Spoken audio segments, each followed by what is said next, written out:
AP రాజకీయాల్లో భూకంపం. ఇన్నాళ్లు సైలెంట్ గా నడిచిన వైఎస్ కుటుంబ కలహాలు ఇప్పుడు రచ్చకెక్కాయి. సొంత తల్లిని చెల్లిని కోర్టుకిచ్చిన జగన్మోహన్ రెడ్డి తీరుపై విజయమ్మ ఈ మధ్య సంచలన లేఖ కూడా విడుదల చేశారు. అటు చెల్లెమ్మ షర్మిల మీడియా ముందుకొచ్చి అన్న అన్యాయాన్ని వివరించారు. రక్త సంబంధం కంటే ఆస్తే ముఖ్యం అనుకున్న జగన్ క్రూరత్వం ఇప్పుడు రాష్ట్ర రాజకీయాల్లో చర్చనీయాంశంగా మారింది. విజయమ్మ రాసిన బహిరంగ లేఖలో ప్రతి అక్షరం ఒక తూట. జగన్ అసలు స్వభావాన్ని ఆమె లోకానికి చాటి చెప్పారు.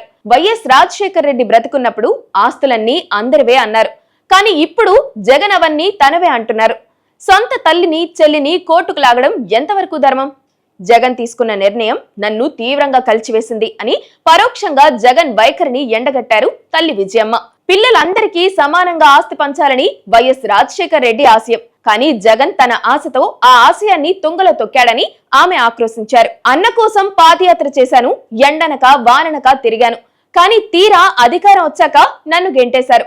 సరస్వతి పవర్ షేర్స్ తండ్రి రాసిచ్చిన షేర్లను కూడా మళ్లీ వెనక్కి తీసుకోవాలని చూడటం జగన్ క్రూరత్వానికి నిదర్శనం. ఇది కేవలం ఆస్తి గొడవ కాదు, ఇది ఒక మహిళా గౌరవానికి సంబంధించిన పోరాటమని షర్మిల ఉద్వేగంగా మాట్లాడారు.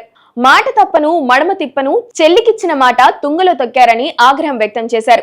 తల్లిని కూడా గౌరవించని వాడు ప్రజలను ఏం గౌరవిస్తాడంటూ నెటిజన్లు సోషల్ మీడియాలో దుమ్మెత్తిపోస్తున్నారు.